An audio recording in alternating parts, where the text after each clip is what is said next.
Ok. Alors, en préambule, si on s'intéresse à la Shoah, ce qui est important à retenir, et ce qui est sans doute une évidence, mais qui ne l'est peut-être pas au moment des procès de Nuremberg, c'est que l'idée de destruction des Juifs, donc l'idée de l'extermination totale des Juifs d'Europe, a été l'objectif central du projet idéologique des nazis. Et ça, on le sait aujourd'hui. Hein, ce n'est pas accidentel. Et donc, et la deuxième chose, donc, c'est que, et la preuve de ça, c'est que le processus de destruction des Juifs se poursuivra même au moment où les Allemands sont persuadés, sont certains de leur défaite. En fin 1944, bien après encore Stalingrad, les nazis savent qu'ils vont perdre la guerre et pourtant ils vont continuer la déportation des Juifs. Ils ne vont pas libérer les derniers Juifs qui sont encore dans les centres d'extermination. Et notamment, on évoque les fameuses marches de la mort qui vont voir la mort de à peu près encore 100 000 Juifs. Donc jusqu'au bout, les nazis décident la destruction des Juifs. La deuxième chose, et c'est en ça que je dois être prudent avec vous, mais quand même je dois le souligner, c'est qu'on ne peut pas comprendre l'antisémitisme nazi si on ne parle pas de l'antijudaïsme et des rapports complexes entre l'Église et la synagogue, n'est-ce pas, sur un certain nombre de mythes qui ont fait des Juifs les responsables notamment de la mort du Christ. Vous connaissez le fameux mythe de Judas, selon lequel ce sont les Juifs qui ont été responsables de la mort de Jésus, et c'est sur ce mensonge, sur cet infox, sur cette fake news, pour reprendre un mot contemporain, que l'antisémitisme s'est construit. Il faut rappeler que Judas veut dire en hébreu juif. Et le fait d'avoir dit que juif est responsable de la mort de Jésus a été un stratagème pour ceux qui ont pris le pouvoir de l'Église, c'est-à-dire un certain nombre de familles romaines, d'accuser les Juifs des crimes que leur propre père avait faits. N'oublions pas que Jésus était juif, et on l'a bien rappelé, que tous les apôtres étaient juifs, bien évidemment. Judas, comme tous les apôtres qui étaient autour de lui, et donc qu'on ne peut pas accuser les Juifs d'avoir été responsables. Et donc, dans déjà l'histoire, si vous voulez, du déicide, c'est déjà l'idée du complot. L'antisémitisme, c'est quoi? C'est l'idée d'une conspiration ourdie par des Juifs, le Sanhédrin, contre un innocent qui s'appelle Jésus. Or, vous le savez tous, Jésus a été condamné par un procurateur romain, qui n'était pas juif, ça vous le savez, en latin, et il a été crucifié selon un rite romain qui est la crucifixion. Et le génie des latins, le génie des romains qui vont prendre la tête de l'Église, c'est de faire porter, on peut le dire, le chapeau sur les Juifs. Et à partir de là, tout n'est que commentaire. On a fait des Juifs les responsables du pire des crimes qu'on puisse imaginer, c'est-à-dire du pire, c'est-à-dire de la mort de Dieu. Ça, c'est en introduction. Donc, si vous voulez, si vous vous intéressez au nazisme, il faut interroger quand même les rapports complexes entre les chrétiens et les juifs. Et c'est fondamental, car on ne peut pas comprendre l'antisémitisme si on ne débute pas par l'antijudaïsme. Bien, maintenant je parle de la Shoah. Donc, la Shoah, c'est quoi? Donc, la question c'est, est-ce que la Shoah, c'est-à-dire la destruction des Juifs d'Europe, est-ce qu'elle serait programmatique? Est-ce qu'elle a été pensée dès le début par les nazis? C'est-à-dire, est-ce qu'elle était inscrite dans le projet des nazis? Alors, il y a deux types d'historiens. Il y a les historiens qu'on dit intentionnalistes. Et pour ces historiens-là, eh bien, évidemment, cette question ne souffre aucune discussion. La destruction des Juifs serait ancienne et on pourrait déjà la trouver dans Mein Kampf. Et on va prendre un certain nombre de citations de Mein Kampf. Et donc, dans cette acception, dans cette logique-là, la Shoah serait l'aboutissement logique, encore une fois, de l'incroyable haine pathologique d'Hitler, et ce, dès les 1914-1918. Mais vous avez à ces gens-là une autre école, qu'on appelle l'école fonctionnaliste, qui explique encore que c'est moins, en quelque sorte, les idées et la volonté d'Hitler que le mode de fonctionnement, en quelque sorte, du régime nazi. C'est-à-dire que, en quelque sorte, Hitler aurait joué un rôle de légitimation a posteriori de décisions qui auraient été prises en dehors de lui ou censées lui plaire. Et donc, pour ces historiens qu'on appelle donc les fonctionnalistes, l'État nazi serait constitué d'une multitude de centres de décision formant une sorte de multipouvoir dont les divers éléments seraient en concurrence et qui finalement auraient pour plaire à Hitler qui pour plaire Hitler l'aurait finalement amené à parfaire la destruction des Juifs d'Europe.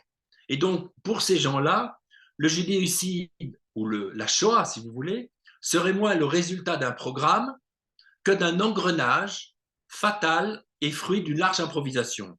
Alors là, c'était deux. Donc, d'un côté, les intentionnalistes, Hitler a décidé tout de suite, et les fonctionnalistes, c'est le mode de fonctionnement du régime nazi qui. Et en fait, aujourd'hui, on peut dire qu'il y a une synthèse entre ces deux idées. C'est-à-dire que la plupart des historiens, effectivement, concluent que la destruction des Juifs d'Europe, la Shoah, tient en quelque sorte autant du programme, mais que, je dirais, de l'improvisation. Alors ça veut dire quoi? Alors s'agissant de l'intention, bon, on reprend des thèses intentionnalistes. Il est clair que la volonté d'éliminer les Juifs de la société allemande est présente chez Hitler, et ce, dès les années 20. On le sait dans ses écrits, on le sait dans Mein Kampf, et on le sait dans ses lettres personnelles. L'obsession d'Hitler est bien d'éliminer les Juifs d'Allemagne et même d'Europe. Reste, et ça c'est important, et ça c'est la différence avec les thèses intentionnalistes pures, reste que cette élimination doit être comprise en termes sociaux, c'est-à-dire qu'on veut les exclure de la société. En termes géographiques, ça veut dire qu'on veut les chasser, plutôt l'épuration ethnique. Et pas encore en termes, je dirais, d'élimination physique. Donc il n'est pas encore question d'exterminer les Juifs, hommes, femmes, enfants. Donc on vise à une politique d'épuration raciale via l'émigration ou via l'expulsion. Et donc, ce serait en quelque sorte les circonstances, et j'y reviendrai, qui traduiront cette volonté programmatique, c'est-à-dire le programme d'éliminer les Juifs de l'Allemagne, en génocide, c'est-à-dire en élimination physique. Donc en fait, on veut éliminer les Juifs, et comme j'y reviendrai, personne n'en veut, et bien la solution, ce sera leur extermination. Donc, la solution finale apparaît ainsi moins comme l'idée d'un programme que des obsessions d'un homme, et bien sûr cet homme, vous le savez, s'appelle Adolf Hitler. Et donc tous les historiens aujourd'hui, tous les grands historiens, sans exception, insistent désormais sur le rôle personnel d'Hitler dans la genèse de la solution finale. Et ce qu'on peut dire aujourd'hui, c'est que le génocide, en fond, n'est pas concevable sans Adolf Hitler. Et c'est bien donc la volonté fanatique du maître du Troisième Reich de détruire les Juifs, d'éliminer les Juifs, qui est le premier facteur explicatif du génocide. Mais encore, n'oublions pas que Hitler s'inscrit dans un terreau qui est celui de l'antijudaïsme. Hein, l'Autriche étant un pays extrêmement chrétien. Donc, premier point, Hitler, un homme et une obsession, l'antisémitisme, la peur des Juifs, etc. Donc, il s'agit donc, si on s'intéresse à la Shoah, de partir de la place centrale et spécifique que tient l'antisémitisme, bien plus que le racisme dans l'idéologie hitlérienne. Alors, aux yeux d'Hitler, les Juifs ne forment pas une race à part, comme en quelque sorte le sont les Italiens ou les Africains, mais les Juifs forment ce qu'il appelle une Gegenrasse, c'est-à-dire une race, une anti-race, c'est-à-dire qu'ils sont en dehors de l'espèce humaine, c'est-à-dire ils sont en quelque sorte des parasites. Et la découverte autour de quoi s'organise le délire antisémite de Hitler est simple, on pourrait dire simpliste. Et c'est quoi? C'est que le peuple juif doit être éliminé du corps social allemand, donc doit être éliminé de l'Allemagne. Pourquoi? Parce que les juifs seraient à la base de trois doctrines postulant l'égalité fondamentale du genre humain. Alors, quelles sont ces idées? Une idée vous est très chère, bien sûr, c'est le christianisme, à travers Saint Paul notamment. Hein, Saint Paul, ni juif ni grec. La deuxième idée qui fait peur à Hitler, à part le christianisme, c'est la Révolution française, où il estime, à tort évidemment, que les juifs domineraient en quelque sorte les francs-maçons.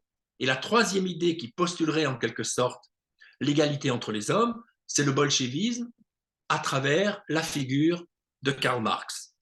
Et donc, aux yeux d'Hitler, les Juifs constituent un danger d'autant plus grand qu'ils ont réussi à s'imposer à travers et le christianisme et la Révolution française, dont la démocratie, et puis le communisme, etc. Et aussi par le capitalisme. Donc toujours l'idée que les Juifs sont à la fois des capitalistes et des marxistes. Et il va puiser cette théorie du complot, parce que l'antisémitisme, c'est d'abord une théorie du complot, à travers un livre qui est un faux, qui a été fabriqué par des antisémites russes, qui s'appellent les protocoles d'échange de Sion, qui ont été écrits par, on peut dire, des espions russes pour démontrer au tsar qu'il ne fallait pas libéraliser la Russie, parce que libéraliser la Russie reviendrait à la judaïser, si vous voulez. Et Hitler y croit. Hein, les protocoles des sages de Sion, qui sont aujourd'hui un best-seller en Russie et dans le monde arabe, effectivement, sont considérés par les nazis comme une sorte de Bible, si vous voulez. Et donc, ce qui veut dire que si vous considérez que les Juifs sont responsables et du christianisme et du marxisme et de la démocratie, mais il n'y a pas d'autre solution que de les éliminer du corps social allemand. Et hors de leur élimination, ben, l'Allemagne périra. C'est la contamination, c'est la gangrène qui menace.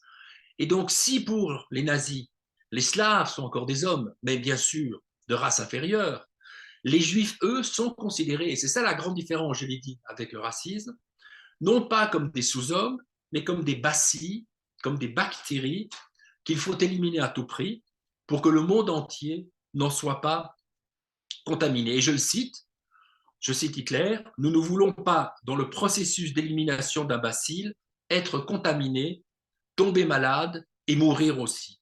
Et donc cette approche bactériologique donc, ne doit pas être confondue avec l'approche purement raciale, sous peine de ne rien comprendre à la spécificité de l'antisémitisme hitlérien qui marque une rupture définitive avec la tradition antisémite antérieure. Dans la tradition antisémite inférieure, et notamment dans l'antijudaïsme, le juif pouvait se sauver par la conversion. Un juif pouvait se sauver en devenant chrétien. Pour les nazis, cela ne fonctionne pas. Même un juif chrétien doit être éliminé et les nazis élimineront beaucoup de juifs qui seront curés, nonnes, etc. Et les exemples sont assez nombreux.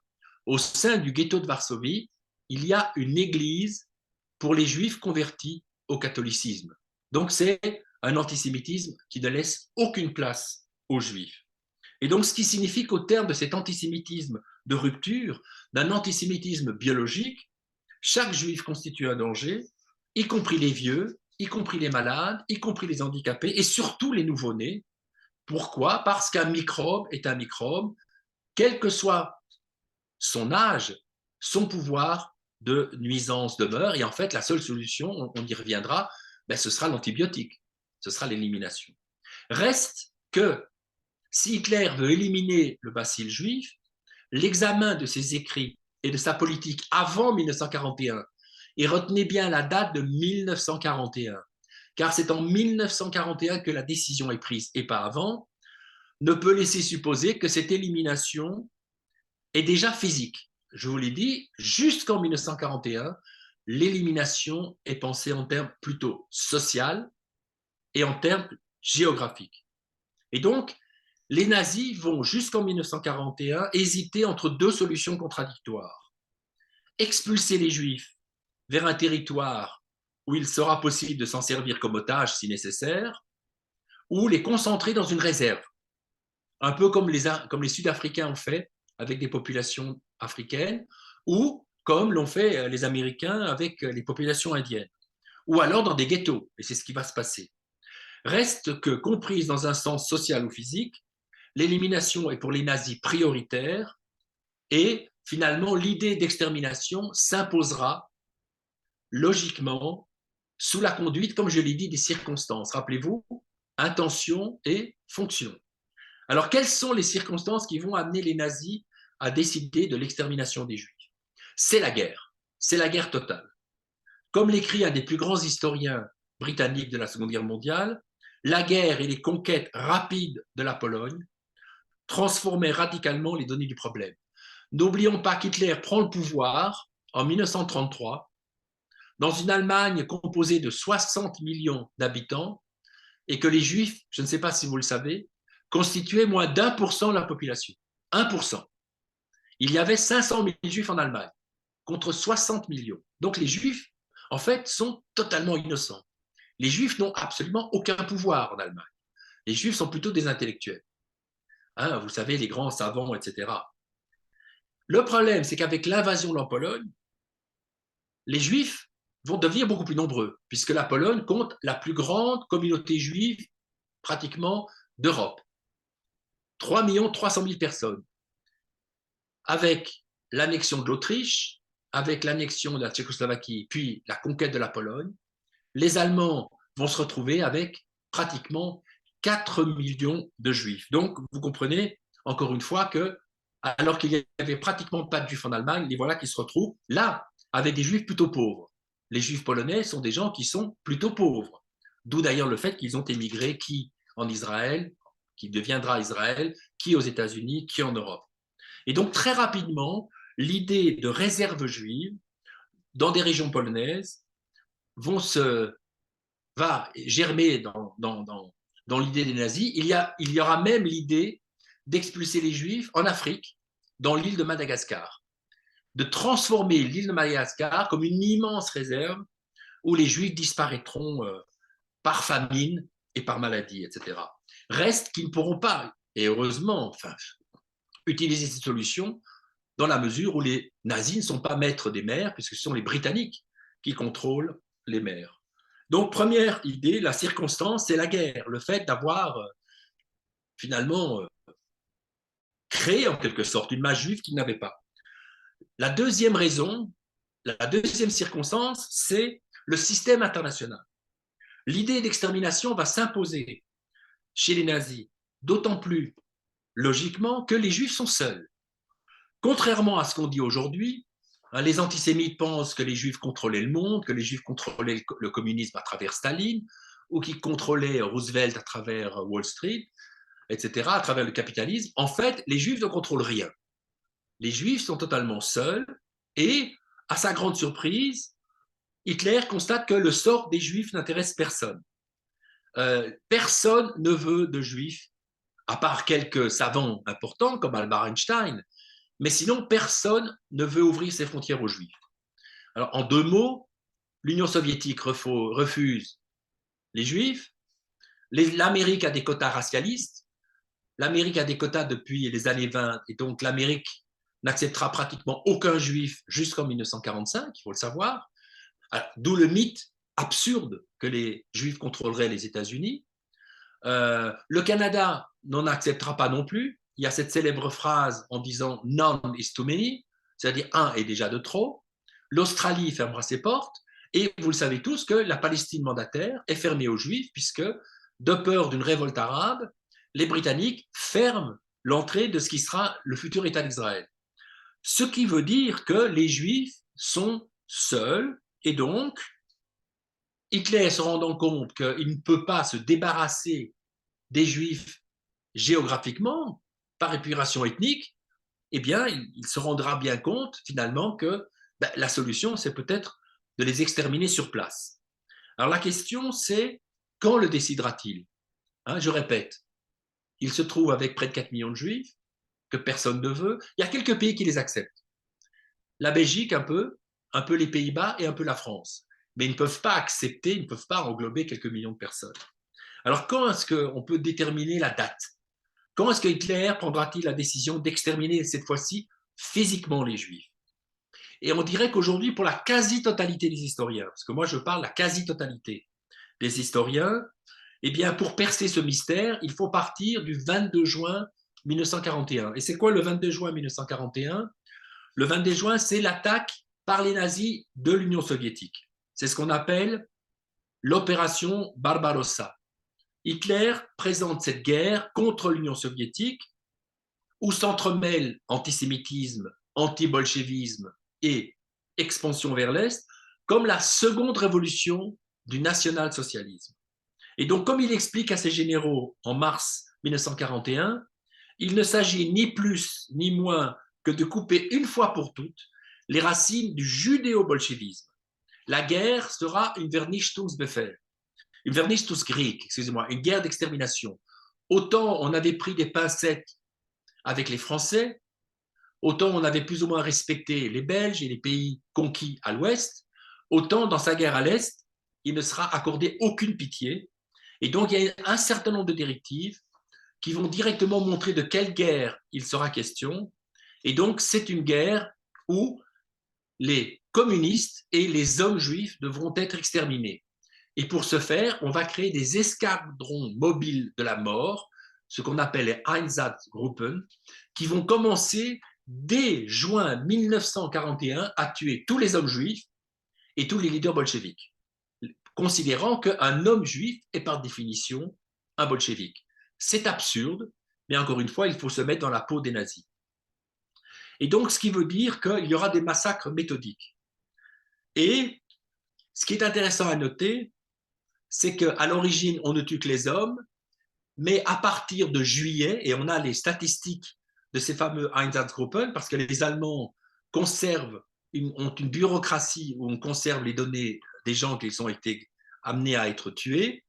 À partir de juillet, on ne tue pas seulement les hommes, on tue aussi les femmes, les enfants et les vieillards. Et donc les morts décuplent. Et donc, un exemple pour montrer ce que c'est un génocide.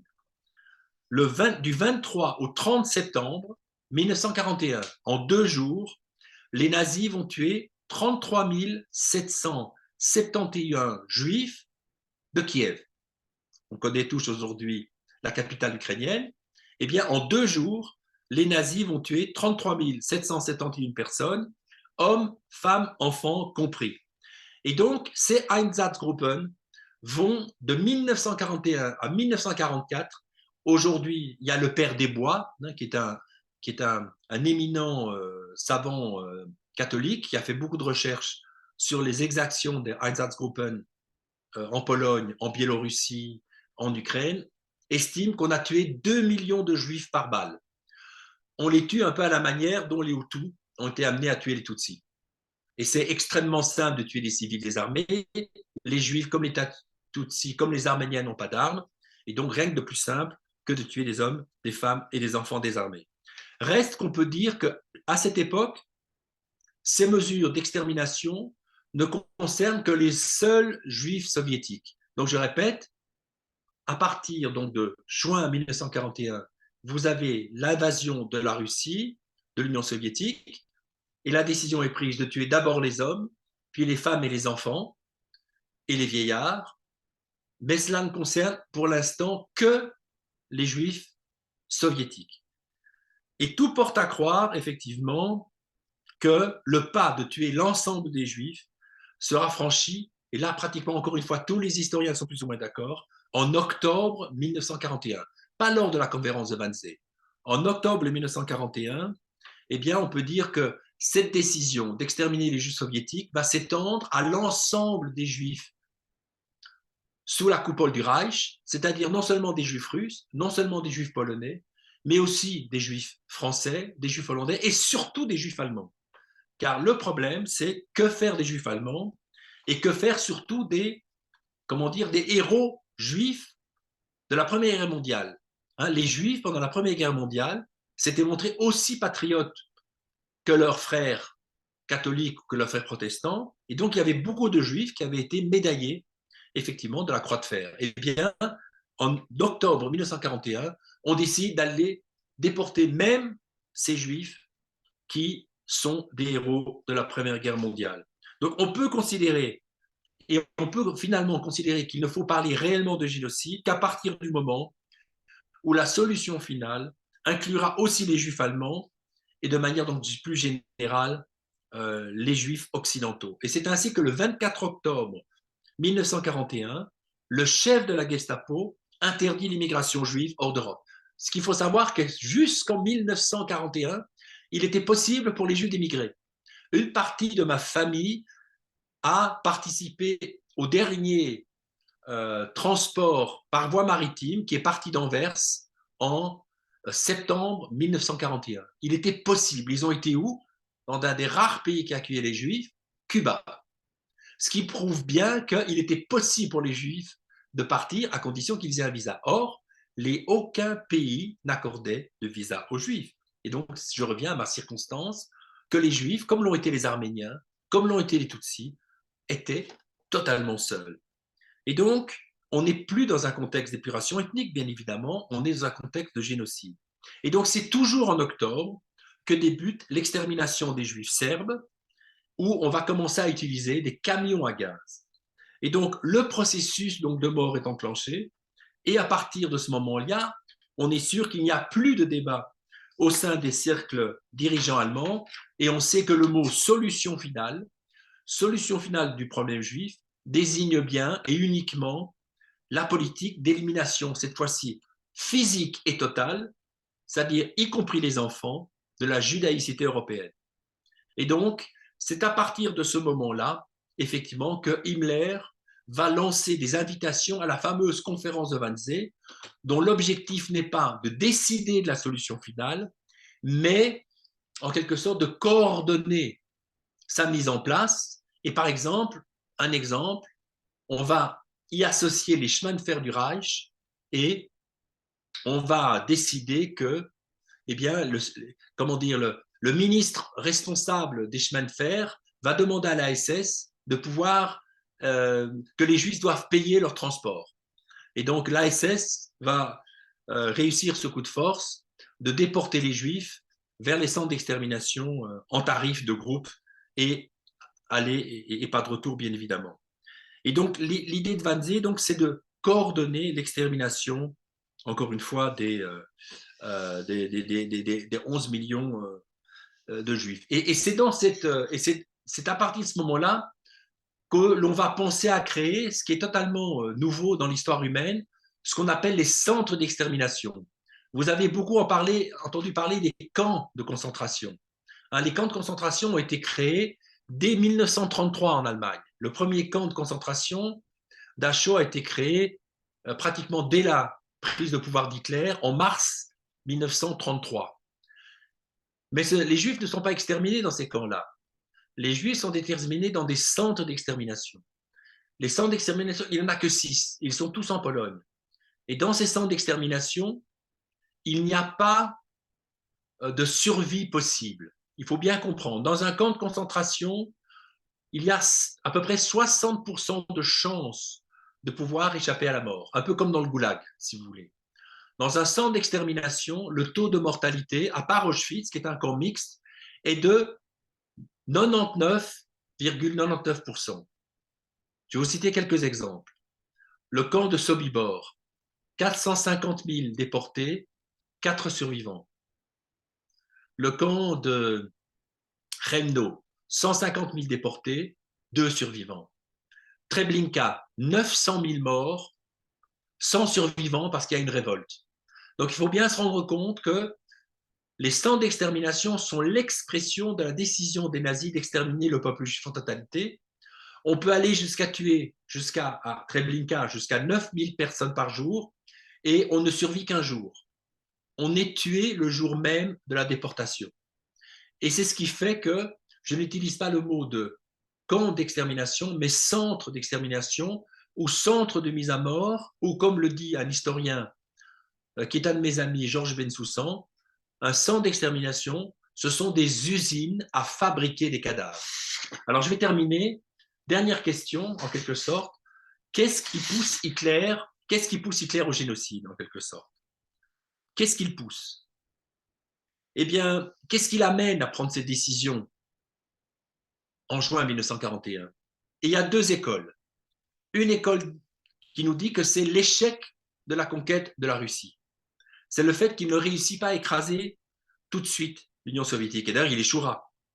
Et donc, il nous explique, ces gens-là, que dans le contexte d'une guerre qu'il sait désormais longue et totale, Hitler, porté par sa représentation fantasmatique de la défaite de 1918 qu'il attribue aux Juifs, se persuade qu'en tuant les Juifs, dans une sorte de sacrifice sauvage et fétichiste, il leur fera expier le sang allemand. Versé contribuera par là au renversement de la situation militaire. En quelque sorte, Hitler se vengerait par avance, en tuant les Juifs, d'une défaite possible. Et donc, il le dit, c'est à nous, SS, que revient l'exécution de ces ordres. Si nous ne le faisons pas maintenant, c'est le peuple juif qui, plus tard, anéantira le peuple allemand. Cette idée, donc, que les revers allemands de 1941 auraient conduit Hitler à systématiser le génocide expiatoire des Juifs, semble aujourd'hui, en quelque sorte, faire école. Toutefois, elle est contestée par d'autres historiens qui, eux, pensent plutôt que c'est dans un climat d'euphorie qu'Hitler prend la décision d'exterminer les Juifs. Et à mes yeux, je pencherais plutôt pour cette hypothèse, car il faut bien se dire qu'en octobre 1941, la victoire sur les bolcheviks, sur les soviétiques, en fait, semble acquise pour les nazis. Tandis qu'Hitler triomphe en Ukraine, il devint de plus en plus sensible aux propositions de déportation des Juifs qu'il avait auparavant planifiées pour l'après-guerre. Alors, autre question qui est importante aussi. Quid des Allemands? Parce que si c'est Hitler qui a pris la décision, cette décision a été mise en œuvre par un peuple qu'on appelle le peuple allemand, qui était de religion chrétienne, catholique ou protestant. Et c'est important. Et donc, ce qu'on peut dire, que le génocide serait à la fois le point d'aboutissement d'un processus dynamique de destruction dans laquelle l'antisémitisme hitlérien, le système international et la guerre jouent assurément un rôle essentiel. Mais à ces trois éléments, comme je viens de le dire, il faudrait absolument en ajouter un quatrième. Et c'est lequel? C'est la complicité de la société allemande dont les tensions internes propres conduiront, et c'est ça qui est fondamental, à accepter la politique génocidaire des nazis.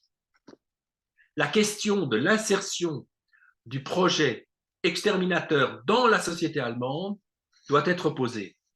Comme l'écrit un autre historien français, Édouard Husson, le Troisième Reich n'est pas seulement le produit d'une volonté d'un homme envoûtant, d'un homme fou, ni seulement le résultat d'un chaos structurel envahissant.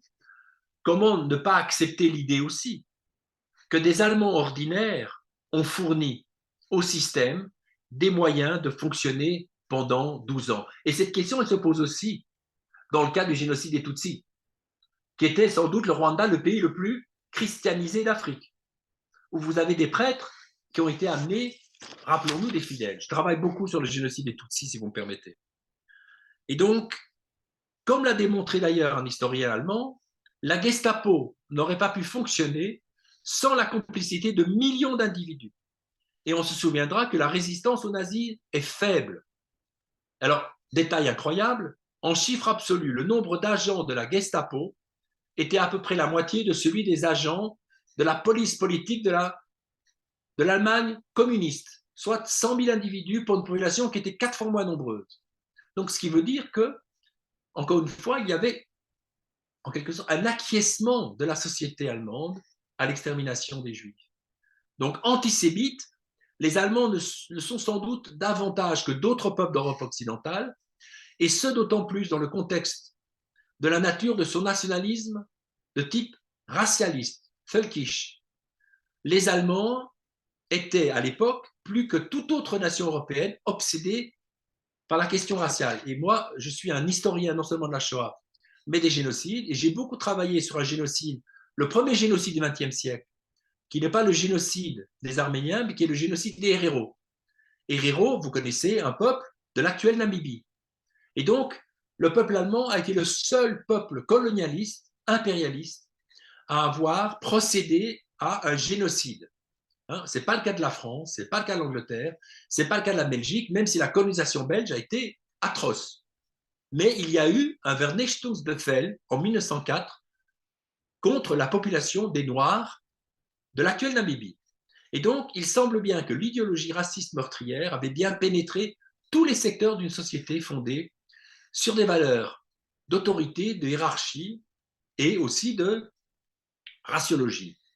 Si l'équation no German, no Holocaust, pas d'allemand, pas d'Holocauste, est un peu simpliste, force est de constater que la persécution des Juifs ne suscita guère d'opposition au sein de la société. Donc, on peut dire que le chemin d'Auschwitz des Juifs fut pavé d'indifférence. Et on pourrait le dire aussi, c'est en quelque sorte le cas, si vous voulez, de l'Europe. Aussi, on peut dire qu'il y a une grande collaboration dans les sociétés européennes. Alors, la conclusion, c'est qu'on peut dire que la Shoah est un événement quand même sans équivalent, même s'il y a d'autres génocides. Génocide des Héros, génocide des Arméniens, génocide, bien sûr, des Tutsis du Rwanda. Reste que le phénomène terroriste dont le régime hitlérien nous donne l'exemple est quand même sans précédent de l'histoire. Avec l'historien allemand Jäckel, il faut reconnaître que jamais auparavant un État n'a décidé et annoncé, sous l'autorité de son responsable suprême, Hitler, qu'un certain groupe humain devait être exterminé autant que possible dans sa totalité, les personnes âgées, les femmes, les enfants et les nourrissons inclus, et appliquer cette décision à la lettre avec tous les moyens mis à sa disposition. Et comme je l'ai dit, l'invention du centre d'extermination qui a fabriqué des cadavres est sans équivalent dans l'histoire de l'humanité. On pense qu'à peu près 2 600 000 personnes ont été assassinées dans ces fameux centres d'extermination. Et donc l'idée, encore une fois, à travers la Shoah, est de ne pas la galvauder, cette notion de génocide, et la limiter à un certain nombre d'événements inouïs, je le répète, les crimes des Allemands contre les héros, les crimes des Turcs contre le peuple arménien, le crime des Allemands avec une complicité européenne contre les Juifs, et le crime des Hutus extrémistes contre la population Tutsi. Je vous remercie. Merci beaucoup, professeur, pour ce brillant exposé. J'avoue pour ma part que j'ai appris. Il y a bien des éléments que je n'ai pas eu au cours au lycée et même dans certaines de mes recherches et qui ont été présentés. Donc, je pourrais vous adresser le texte si vous voulez. D'accord. Le texte est beaucoup plus long. D'accord, merci. Mais vous remarquez qu'il n'est pas question de Dieu dans ce texte. Non. Soyez rassurés. Je vous ai dit, c'est une table ronde. Et donc, chaque panéliste présente le sujet selon sa sensibilité, selon son instruction et en suivant sa contribution. Effectivement, vous avez été invité pour présenter l'approche académique historique et ce que vous avez fait. Nous vous en remercions. Merci aussi.